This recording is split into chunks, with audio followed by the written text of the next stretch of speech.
In the name of अल्लाह। आज का हमारा टॉपिक है इंट्रोडक्शन ऑफ केमिस्ट्री। सबसे पहले इसमें देख लें केमिस्ट्री क्या है। ब्रांच ऑफ साइंस है। इसमें हम पढ़ेंगे किस चीज़ के बारे में। Composition of matter, structure of matter, properties of matter और इसके अलावा रिएक्शंस ऑफ मैटर के बारे में। तो सबसे पहले हम डिस्कस करेंगे किस चीज़ को, कंपोजिशन को। सबसे पहले हम किस चीज को डिस्कस करेंगे, कंपोजिशन को। कंपोजिशन, कंपोजिशन का मतलब क्या है। कंपोजिशन का मतलब है the way something is made up और कंपोज्ड ऑफ। यानी हम यहाँ पे कह सकते हैं matter is composed of atoms. Matter किस चीज पर मुश्तमिल है, एटम्स पर मुश्तमिल है। यानी हम सादा अल्फाज में कह सकते हैं कि कोई भी हमारे पास कंपाउंड है या कोई भी हमारे पास सब्सटेंस है, वो किन एलिमेंट्स के एटम से मिलकर बना है, किन एलिमेंट्स के एटम से मिलकर बना है। उर्दू में कंपोजिशन को हम बनावट कहते हैं। तो यहाँ पे अब हम देखेंगे, फॉर एग्जांपल हमारे पास मैटर में से पानी मौजूद है, तो वाटर अगर हम ले लें, वाटर हमें पता है पानी किन एलिमेंट्स के एटम से मिलकर बना है, हाइड्रोजन और ऑक्सीजन से मिलकर बना है। इसी तरह अगर हम सक्रोज ले लें, सक्रोज, सक्रोज किन एलिमेंट्स के एटम से मिलकर बना है, हमें पता है चीनी, कार्बन, हाइड्रोजन और इसके अलावा किससे, ऑक्सीजन एटम से मिलकर बना है। अगर हम सल्फ्यूरिक एसिड ले लें, क्या ले लें, सल्फ्यूरिक एसिड ले लें, तो sulphuric acid is composed of hydrogen, sulfur and oxygen atoms। अगर हम अमोनिया ले लें, क्या ले लें, अमोनिया ले लें, ammonia is composed of nitrogen and hydrogen atoms. आप कोई भी सब्सटेंस ले सकते हैं। अब उसमें आपने देखना यह है कि ये सब्सटेंस किन एलिमेंट्स के एटम से मिलकर बना है। ये तो हुआ कंपोजिशन। अब कंपोजिशन के बाद हम डिस्कस करेंगे structure of matter, structure of matter. Structure में आप देख लें, केमिस्ट्री में मेनली हम 3 किस्म के स्ट्रक्चर्स के बारे में पढ़ते हैं। अगर हम ये तीनों लिख के दे दूं, एक इलेक्ट्रॉनिक स्ट्रक्चर है, इलेक्ट्रॉनिक स्ट्रक्चर है। Number 2 geometry of molecules, geometry of molecules, geometry of molecules. और number 3 structure of crystals, structure of crystals, structure of crystals. अब ज्योमेट्री में हम एग्जांपल लेंगे। फॉर एग्जांपल हम वाटर और कार्बन डाइऑक्साइड का ले लेते हैं। Geometry of water is,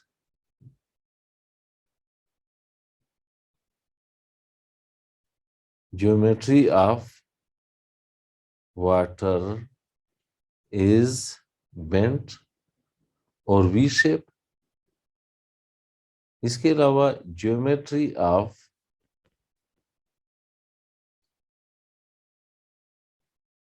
geometry of carbon dioxide gas और carbon dioxide is, carbon dioxide is linear. अब वाटर का क्या है, बेंट। और कार्बन डाइऑक्साइड की ज्योमेट्री लीनियर है। यहाँ पे बांड्स के माबैन एंगल 180 डिग्री का है। इस शेप को हम लीनियर शेप कहते हैं। और यहाँ पे दो बांड्स के माबैन एंगल 104.5 डिग्री के बराबर है। ये तो हुआ ज्योमेट्री।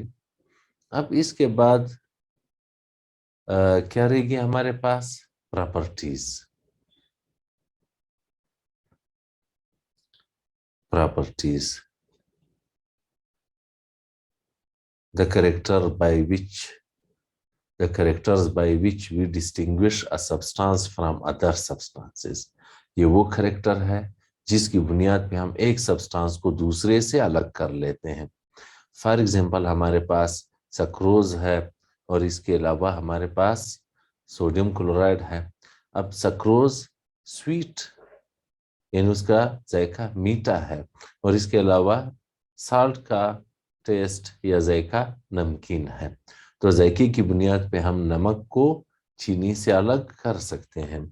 तो ये वो करेक्टर्स हैं जिसकी बुनियाद पे हम सब्सटेंसेस को क्लासिफाई कर लेते हैं या फिर आइडेंटिफाई कर लेते हैं। अब प्रॉपर्टीज को मजीद हम दो हिस्सों में तकसीम कर लेते हैं, फिजिकल प्रॉपर्टीज और केमिकल प्रॉपर्टीज। कौन कौन से हैं? फिजिकल प्रॉपर्टीज,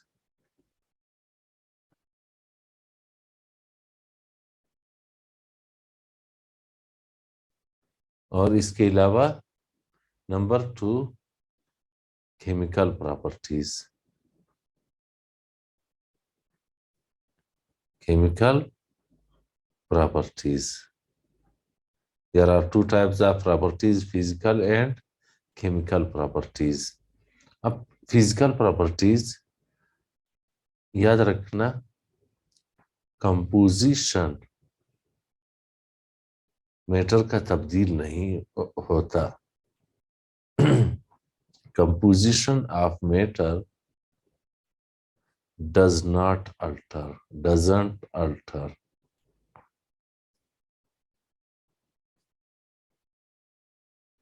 कंपोजिशन मैटर का तब्दील नहीं होता। अब अगर हम इसके एग्जांपल्स देख लें,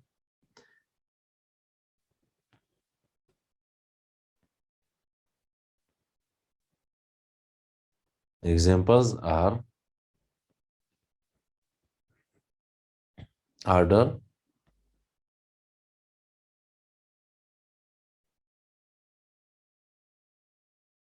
order, melting point, boiling point, colour, colour, solubility,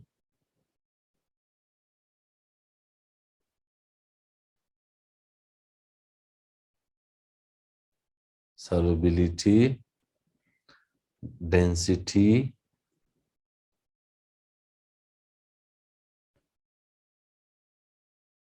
density, mass, volume, etcetera. अब नेक्स्ट है हमारे पास केमिकल प्रॉपर्टीज। तो यहां पे हम कह सकते हैं composition, composition of matter altars. Composition matter का तब्दील हो जाता है। एग्जांपल्स आर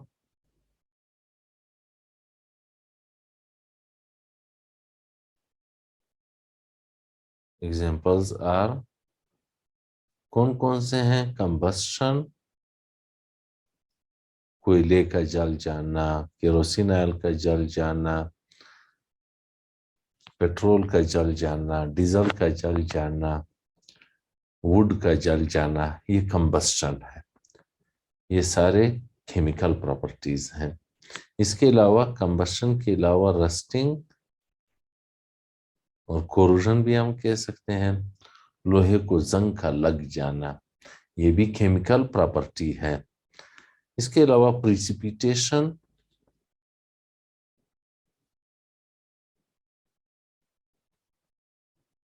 प्रिसिपिटेशन, प्रिसिपिटेशन से क्या मुराद, इनसॉल्युबल पार्टिकल्स का रिएक्शन के दौरान बन जाना, तो ये प्रिसिपिटेशन है।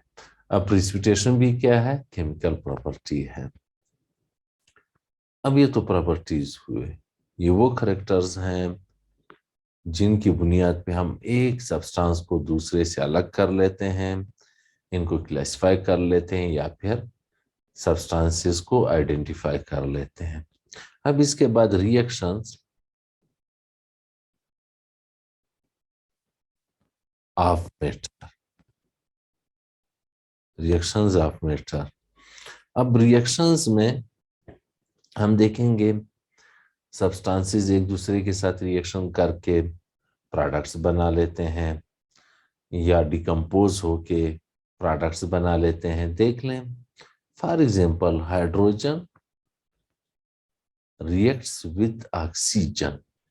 अगर हाइड्रोजन रिएक्शन कर ले किसके साथ, ऑक्सीजन के साथ, तो हमें क्या हासिल होगा, वाटर वेपर्स हासिल होंगे।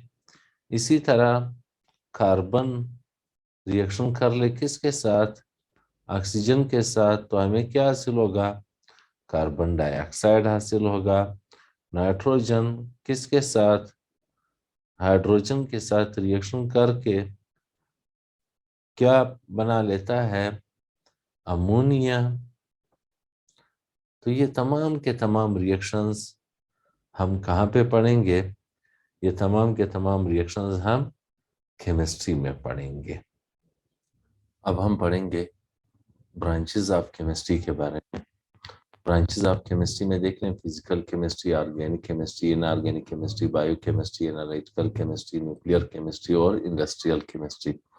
टोटल कितने ब्रांचेस यहाँ पे दिए गए हैं, 7 ब्रांचेस दिए गए हैं। और भी ब्रांचेस हैं लेकिन ये ज्यादा अहमियत के हामिल हैं। सबसे पहले हम फिजिकल केमिस्ट्री डिस्कस करेंगे। फिजिकल केमिस्ट्री देख लें, the study of the properties of matter at atomic और मॉलिक्यूलर लेवल। हम मैटर के प्रॉपर्टीज यहाँ पे डिस्कस करेंगे एटॉमिक और मॉलिक्यूलर लेवल पे। इसके अलावा it also involves the study of the properties of substances. इसमें हम सब्सटेंसेस के प्रॉपर्टीज स्टडी करेंगे from the macroscopic scale to the microscopic scale. कहाँ से, मैक्रोस्कोपिक स्केल से लेके माइक्रोस्कोपिक स्केल तक। लेकिन पहले तो हमें यह समझना होगा कि मैक्रोस्कोपिक किसे कहते हैं। मैक्रो वैसे बिग को कहते हैं, लेकिन इसका मतलब यहाँ पे क्या है, visible to the human eye, यानी जिनको हम देख सकें, जो इनविजिबल ना हो। For example melting point, boiling point, state of matter, ये सारे मैक्रोस्कोपिक हैं। अब अगर हम स्टेट की बात कर लें तो स्टेट में हम ये देख सकते हैं कि सॉलिड से कोई चीज़ लिक्विड में तब्दील हो, यानी आइस से वाटर में तब्दील हो, वाटर से वेपर्स में तब्दील हो, यानी लिक्विड से गैस में तब्दील हो, ये स्टेट है। ये visible to the human eye हैं, हम नेक्ड आई से इनको ऑब्जर्व कर सकते हैं, इनका मुशाहिदा कर सकते हैं, इनको हम देख सकते हैं। और नेक्स्ट माइक्रोस्कोपिक है, invisible to the human eye. ये इनविजिबल हैं, नेक्ड आई से हम इनको नहीं देख सकते। They can be seen by the optical instruments, हम इनको ऑप्टिकल इंस्ट्रूमेंट्स की मदद से देख सकते हैं, यानी फॉर एग्जांपल माइक्रोस्कोप की मदद से देख सकते हैं। अब माइक्रोस्कोपिक देख लें, shape and structure of crystals, shape और क्रिस्टल ऑफ स्ट्रक्चर्स, ये माइक्रोस्कोपिक है। इसके अलावा एटॉमिक मास, जिनकी मदद से हम मॉलिक्यूलर मास, फार्मूला मास वगैरह भी मालूम कर सकते हैं, ये भी माइक्रोस्कोपिक है। इसके अलावा एटॉमिक रेडियस, जिसकी मदद से हम बॉन्ड लेंथ भी मालूम कर लेते हैं, ये सारे माइक्रोस्कोपिक हैं। इसके अलावा मजीद देख लें, in this branch we study, इस ब्रांच में हम पढ़ते हैं या स्टडी करते हैं the forces involve in the combination of atoms and molecules, जो फोर्सेस इन्वॉल्व हैं किसके, एटम्स और मॉलिक्यूल्स के कम्बिनेशन में। Number next, the rate of reactions, mechanism वगैरह हम इसमें स्टडी करते हैं। जो कि आपको केमिकल काइनेटिक्स के चैप्टर में मिल जाएंगे। इसके अलावा सी में देख लें, the arrangement of electrons in atoms and molecules. Arrangement देखेंगे इलेक्ट्रॉन्स की एटम्स और मॉलिक्यूल्स में। डी में देख लें, the interaction of electromagnetic radiations with matter. जो इंटरेक्शन है इलेक्ट्रोमैग्नेटिक रेडिएशंस का मैटर के साथ, जो कि हम स्पेक्ट्रोस्कोपी में देखेंगे। अब हम पढ़ेंगे ऑर्गेनिक केमिस्ट्री में के बारे में। The study of hydrocarbons and their derivatives is called organic chemistry. अब इसमें सबसे पहले हम टर्म ऑर्गेनिक डिस्कस करेंगे। ऑर्गेनिक का लफ्ज ऑर्गेनिज्म से है। ऑर्गेनिज्म के मैंने हैं लिविंग थिंग्स के। लिविंग थिंग्स से मुराद प्लांट्स एंड एनिमल्स हैं। इसका मतलब क्या है, यानी सोर्स ऑर्गेनिक कंपाउंड्स का मेन सोर्स प्लांट्स और एनिमल्स ही हैं। अब इससे पहले यानी 18 और लेट 18 और अर्ली 19 सेंचुरीज में कीमियादानों का या केमिस्ट्स का ख्याल था कि ऑर्गेनिक कंपाउंड्स सिर्फ और सिर्फ हम प्लांट्स और एनिमल से हासिल कर सकते हैं, और इनऑर्गेनिक कंपाउंड्स हम मिनरल सोर्सेज से हासिल कर सकते हैं। अब इसमें अब हम आगे बढ़ते हैं हाइड्रोकार्बन्स की तरफ, क्योंकि हम ऑर्गेनिक केमिस्ट्री में क्या स्टडी कर रहे हैं, हाइड्रोकार्बन्स और इनके डेरिवेटिव्स को स्टडी कर रहे हैं। अब हाइड्रोकार्बन्स किसे कहते हैं, compounds containing hydrogen and carbon atoms. In compounds में कार्बन और हाइड्रोजन के एटम्स हों उनको हम हाइड्रोकार्बन्स कहते हैं। मीथेन हाइड्रोकार्बन है क्योंकि इसमें कार्बन और हाइड्रोजन के एटम्स हैं। बेंजीन हाइड्रोकार्बन है क्योंकि इसमें कार्बन और हाइड्रोजन के एटम्स हैं। इथीन या इथाइलिन हाइड्रोकार्बन है क्योंकि इसमें भी कार्बन और हाइड्रोजन के एटम्स हैं। एसिटाइलिन या इथेन हाइड्रोकार्बन है क्योंकि इसमें भी कार्बन और हाइड्रोजन के एटम्स हैं।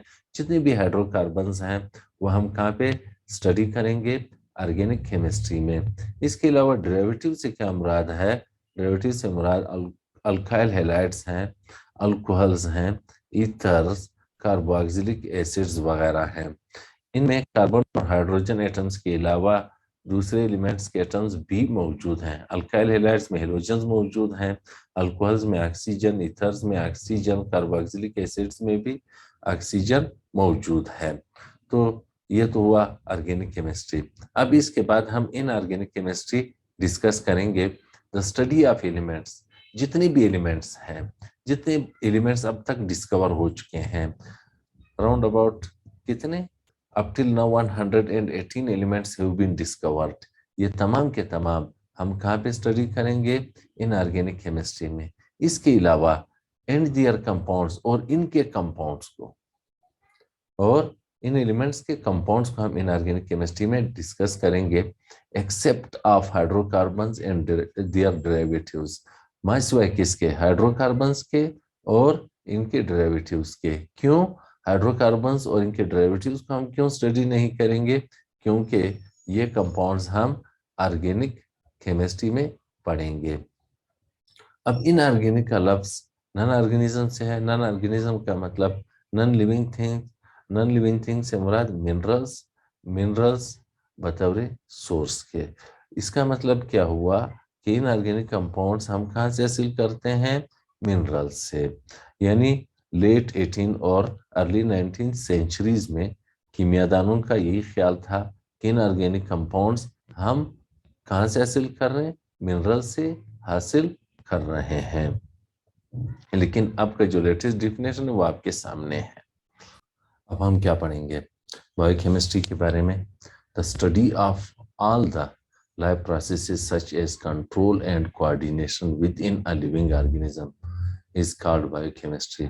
लिविंग ऑर्गेनिज्म में कंट्रोल और कोऑर्डिनेशन के प्रोसेस को हम कहाँ पे स्टडी करेंगे, बायोकेमिस्ट्री में स्टडी करेंगे। अब इसमें हमने देखना ये है कि कंट्रोल एंड कोऑर्डिनेशन किसे कहते हैं। तो सबसे पहले हम डिस्कस करेंगे कंट्रोल एंड कोऑर्डिनेशन को।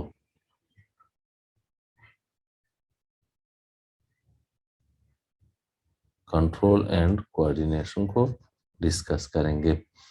The process of working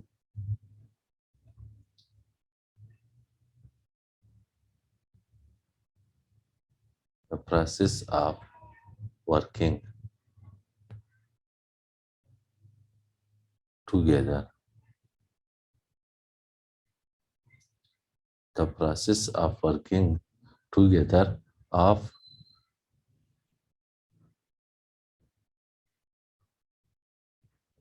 various parts of body, of various parts of body in regulated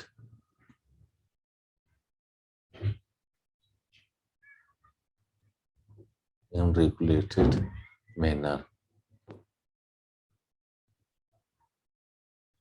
Regulated manner.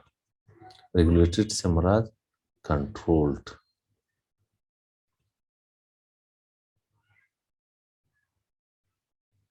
Controlled manner.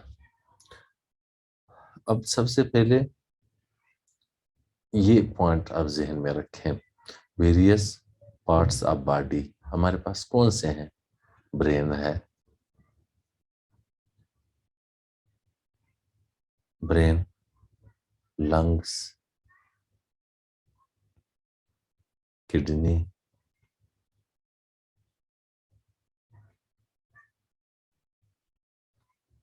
Brain, lungs, kidney, liver,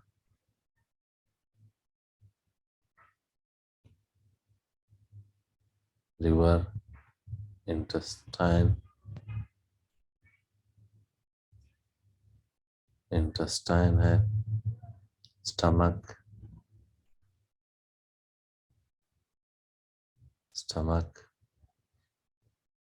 वगैरह। अब ये हमारे जिस्म के हिस्से हैं। अब कंट्रोल मैनर में हमारे जिस्म के हिस्से जब एक साथ काम करेंगे तो इस प्रोसेस को हम कहाँ पे स्टडी करेंगे?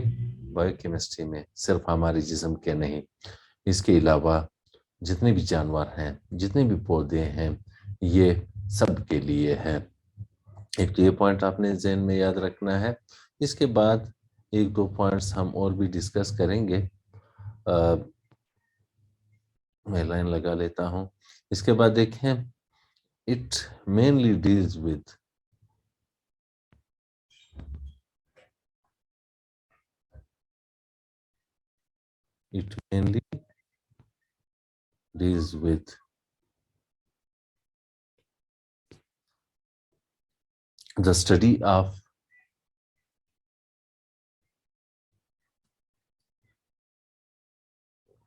the study of structures,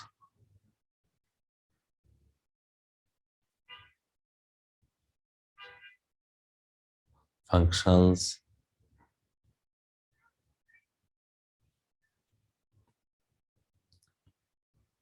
and interactions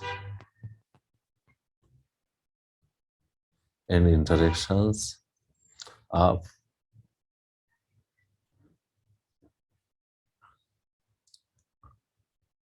biomolecules.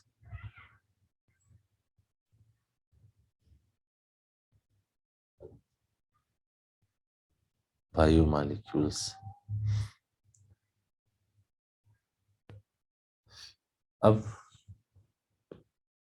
इनमें हम और क्या स्टडी करेंगे? स्ट्रक्चर्स, फंक्शंस और इंटरेक्शंस। किसके? बायोमॉलिक्यूल्स के। यानी स्ट्रक्चर हम किसका डिस्कस करेंगे, फंक्शनल हम किसका डिस्कस करेंगे। बायोमॉलिक्यूल से क्या मुराद है? बायोमॉलिक्यूल से मुराद कार्बोहाइड्रेट्स हैं, प्रोटीन्स हैं, एंजाइम्स हैं, लिपिड्स हैं, न्यूक्लिक एसिड्स वगैरह। इनके स्ट्रक्चर्स को, फंक्शंस को, इंटरेक्शंस को हम कहाँ पे स्टडी करेंगे? हम बायोकेमिस्ट्री में स्टडी करेंगे। इसके अलावा इट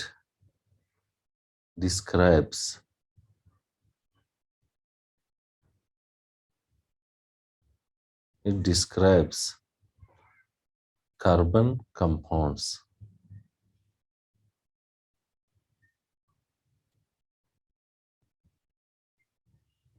ये किसको डिस्क्राइब करता है? ये ब्रांच कार्बन कंपाउंड्स को। And reactions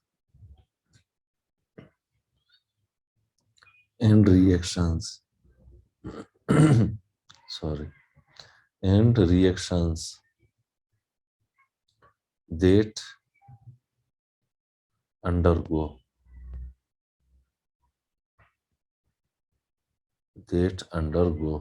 in living organisms.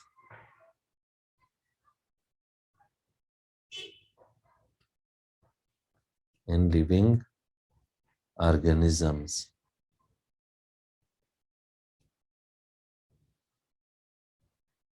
In living organisms.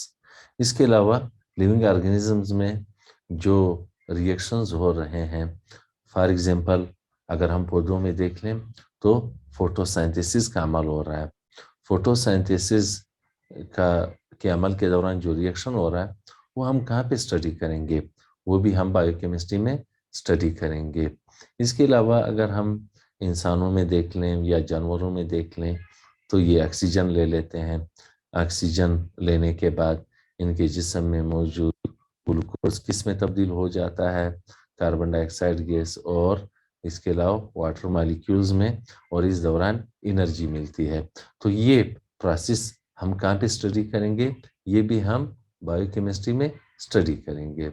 अब इसके बाद आते हैं एनालिटिकल केमिस्ट्री की तरफ। एनालिटिकल केमिस्ट्री में अगर हम देख लें, the study of analysis of various substances, हम मुख्तलिफ सब्सटेंसेस की एनालिसिस को स्टडी करेंगे। लेकिन सबसे पहले हमें पता होना चाहिए कि इसका एनालिसिस का। अब एनालिसिस को हम केमिकल एनालिसिस भी कहते हैं। क्या कहते हैं? केमिकल एनालिसिस या एनालिसिस। केमिकल एनालिसिस या analysis. Analysis is further divided into two types. एक है क्वालिटेटिव एनालिसिस और दूसरा है हमारे पास quantitative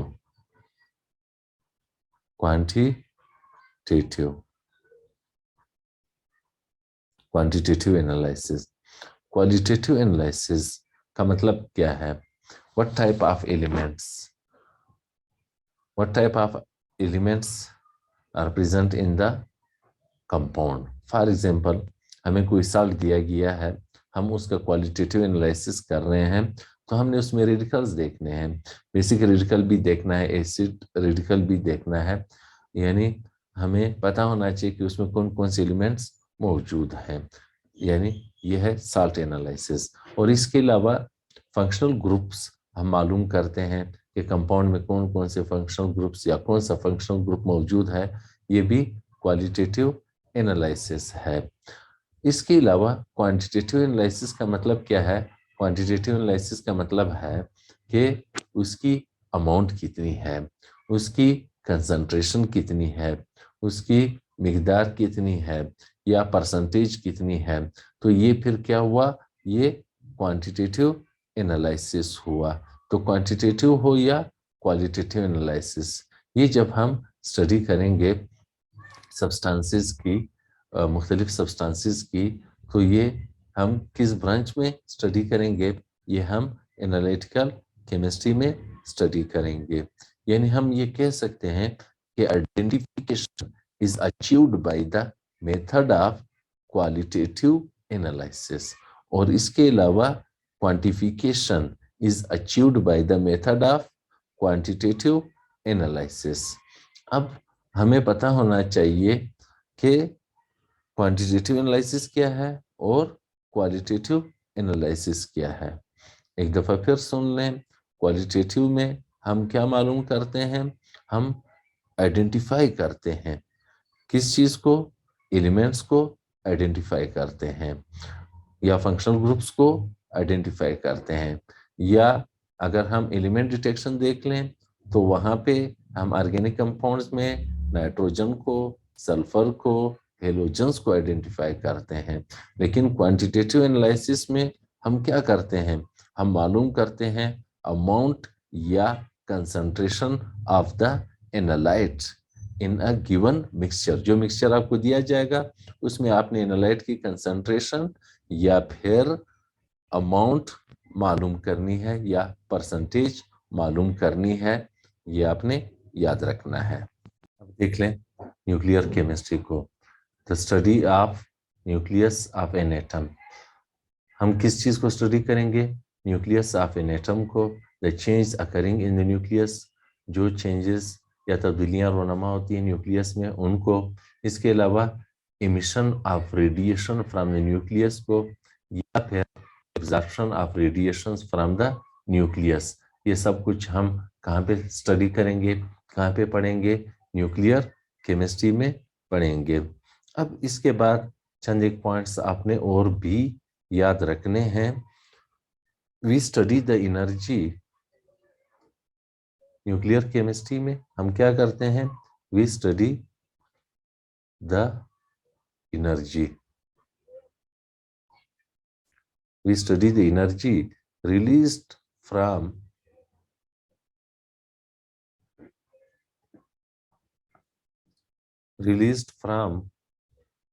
nuclear reactions. Nuclear reaction से एनर्जी रिलीज होती है, वो भी हम कहाँ पे स्टडी करेंगे?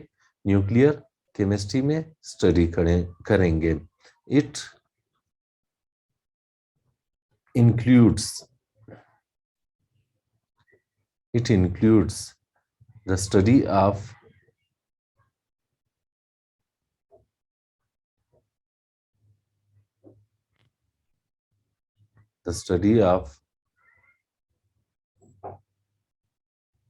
formation of elements in the universe.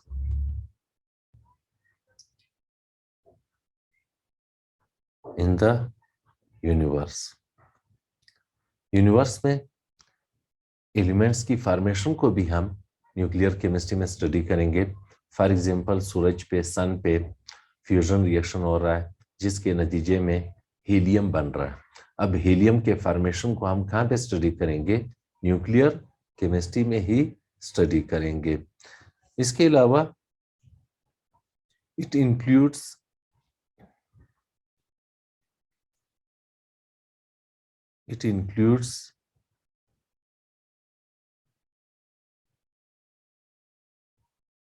the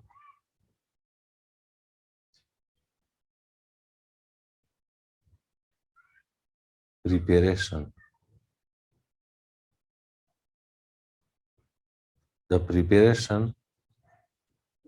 of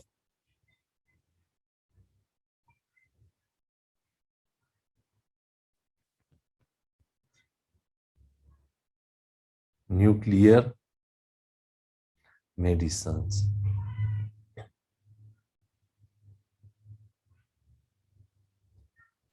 It includes the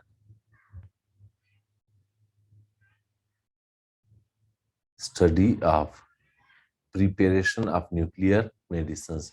nuclear medicines की तैयारी को भी हम कहाँ पे स्टडी करेंगे? न्यूक्लियर केमिस्ट्री में ही स्टडी करेंगे। ये कहाँ पे इस्तेमाल होता है? न्यूक्लियर मेडिसिन रेडियोथेरेपी में इस्तेमाल होता है। इसके बाद एक और पॉइंट हम देखेंगे। It also includes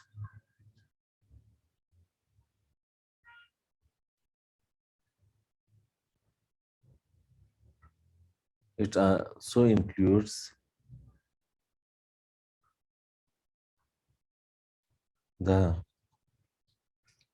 study of properties of the particles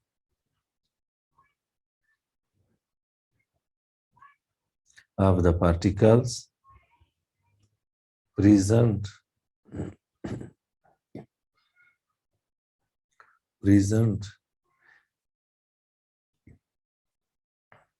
in the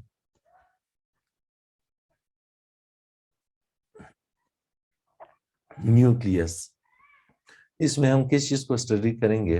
nucleus में मौजूद पार्टिकल्स की खसूसियात को भी स्टडी करेंगे। तो ये हुआ न्यूक्लियर केमिस्ट्री। इसके बाद नेक्स्ट हम इंडस्ट्रियल केमिस्ट्री को पढ़ेंगे। The study of the manufacture of various substances on commercial scale. Commercial scale पे जब वेरियस सब्सटेंसेस की तैयारी की जाती है तो उसको हम कहाँ पे स्टडी करेंगे? इंडस्ट्रियल केमिस्ट्री में स्टडी करेंगे। अब इसमें भी एक दो पॉइंट्स हम डिस्कस कर लेंगे। Industrial chemistry deals with the manufacture of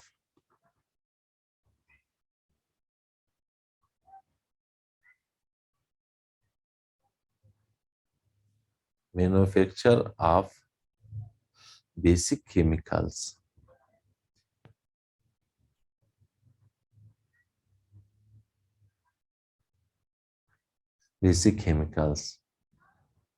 basic chemicals की तैयारी को भी हम कहाँ पे डिस्कस करेंगे? इंडस्ट्रियल केमिस्ट्री में। अब बेसिक केमिकल से मुराद क्या है? Such as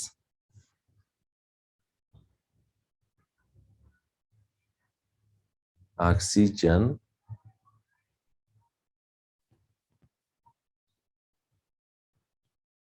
chlorine,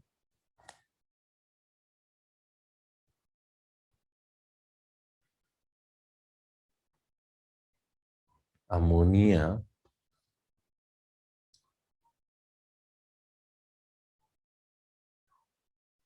caustic soda,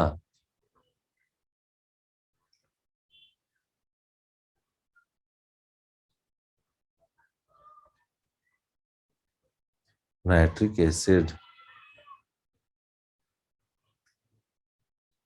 sulphuric acid.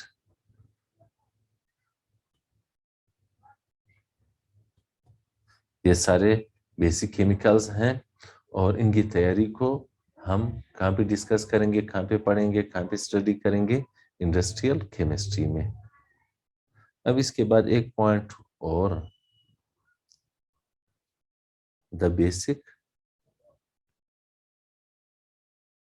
Chemicals provide the basic chemicals provide the raw materials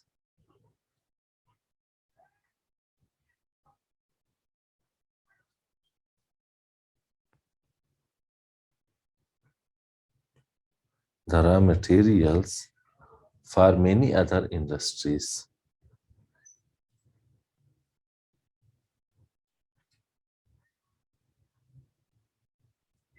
Other industries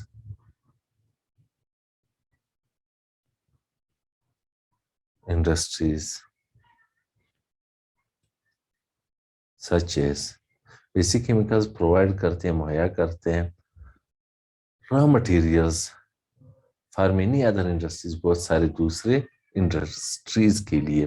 for example या सच एज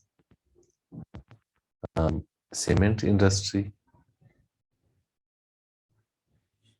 के लिए केमिकल्स प्रोवाइड करते हैं, रॉ मटेरियल्स प्रोवाइड करते हैं। इसके अलावा फर्टिलाइजर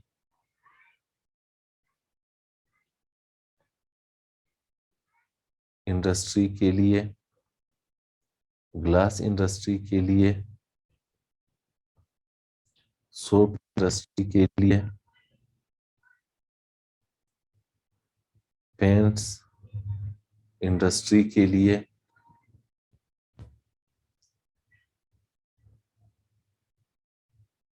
पेपर इंडस्ट्री के लिए, टेक्सटाइल्स इंडस्ट्री के लिए।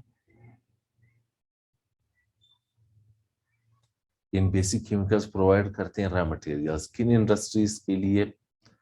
सच एज या लाइक सीमेंट इंडस्ट्री के लिए, फर्टिलाइजर इंडस्ट्री के लिए, ग्लास इंडस्ट्री के लिए, सोप इंडस्ट्री के लिए, पेंट्स इंडस्ट्री के लिए, पेपर इंडस्ट्री के लिए, टेक्सटाइल्स इंडस्ट्री के लिए। लेकिन ये सब कुछ हम कहाँ पे डिस्कस करेंगे, कहाँ पे पढ़ेंगे, किस ब्रांच में पढ़ेंगे? इंडस्ट्रियल केमिस्ट्री में ही पढ़ेंगे।